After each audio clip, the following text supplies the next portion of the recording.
panic. Now that's an interesting thing, isn't it? It's often quiet, subtle, invisible. A man can sit across from you in a cafe, looking as calm as a still pond, while beneath the surface, his mind is clawing at the walls of his own solitude. Panic rarely announces itself with a scream. No, no, no. For the avoidant, it arrives with silence. And make no mistake, there is something, one thing, that makes them panic. But they'll never admit it. Not to you, not to themselves, not to anyone.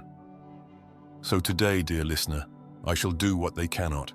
I shall tell you what it is.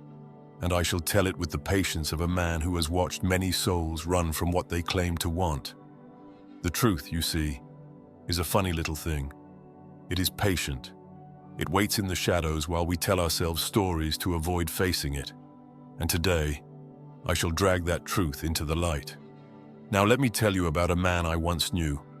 Let's call him Jasper, a charming fellow, quite the conversationalist when he wanted to be. He had that rare quality of making you feel like the most interesting person in the room. But if you paid attention, really paid attention, you'd notice something odd. Jasper was always leaving, not in the dramatic sense, not with the slamming of doors or impassioned goodbyes. No, his exits were more ghostly. You'd turn around and he'd simply be gone. First, he'd disappear in small ways. A text left unanswered, a phone call conveniently missed. Then, he'd retreat further. Plans that once excited him would suddenly seem like a burden. By the time you noticed, he had faded into the mist, leaving only a lingering warmth, like the last trace of a candle after it's been snuffed out. Ah, but here's the paradox. Jasper wanted love. He wanted connection. He even hated feeling alone. And yet the moment someone felt close enough to touch that secret, vulnerable part of him, he ran. Now, why is that?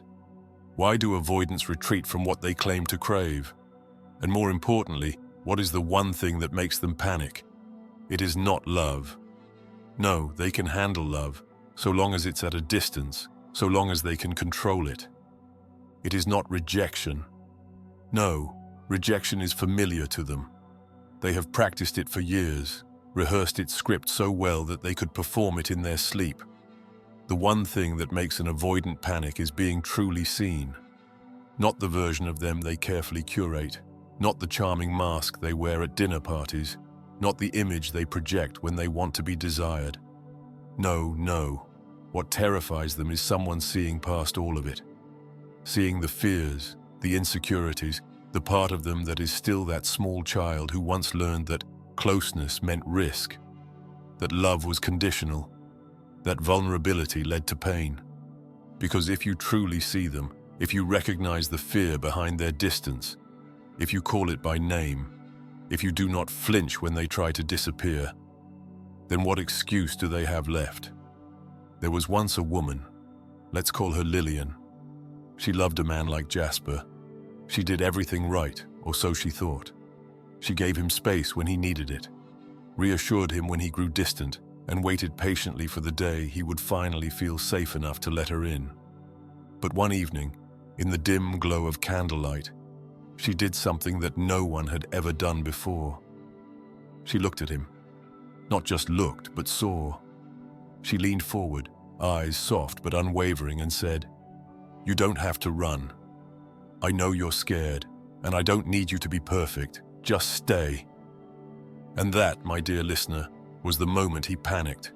His breath hitched, his fingers twitched, and for a split second, his carefully composed exterior cracked, just enough for her to see the storm raging beneath. He did not say, "Thank you." He did not say, "You're right." No, he did what avoidants do. He made an excuse. He changed the subject. And later that night, he withdrew into himself like a man who had just glimpsed his own reflection for the first time. Because the truth was unbearable. You see, an avoidant builds their world on the idea that they are safest alone. They convince themselves that love is best handled in small, manageable doses. They enjoy affection, so long as it doesn't demand too much of them. They crave intimacy, so long as it doesn't expose them. But what they fear most is someone stepping too close, touching the part of them they have buried so deep, they've almost convinced themselves it isn't there. The moment they realize you see their fear, their wounds, their longing, without judgment, without demands, that is the moment they panic. Because if you see them, really see them, then what? What excuse do they have left for keeping you at arm's length? What justification remains for running? But this is the great irony. Avoidants do not run from people who do not care. Oh no, that would be easy. They run from those who care too much. Because if you do not care, they can leave without consequence. If you are distant, uninterested or indifferent, they can disappear without guilt. But if you stay, if you see them, if you offer them a love that does not need to be earned, if you do not abandon them even when they abandon themselves, then they must make a choice.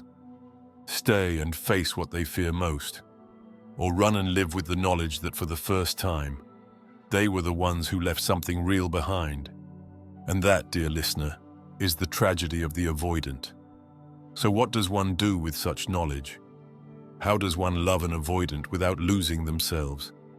You see, the mistake most people make is believing they must prove their worth, that they must hold on tighter, that they must convince the avoidant that they are safe.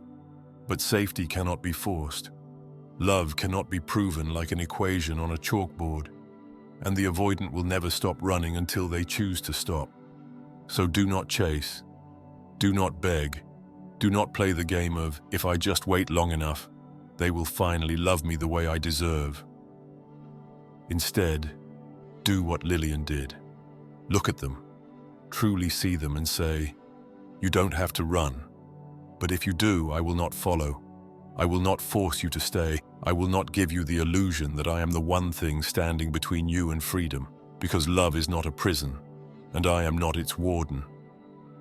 And if they stay, well, that, my dear listener, is when you will know, not because you trapped them, not because you solved them, but because for the first time, they finally felt safe enough to stay on their own. Now, if this truth has resonated with you, if you have seen yourself in these words, or seen someone you love within them, stay a while. There is much more to uncover about love, fear, and the delicate art of letting go. Until next time, stay wise, stay kind, and above all, stay free. If you believe this video might help someone dear to you, share it with them. A small gesture on your part could mean the world to a friend in need.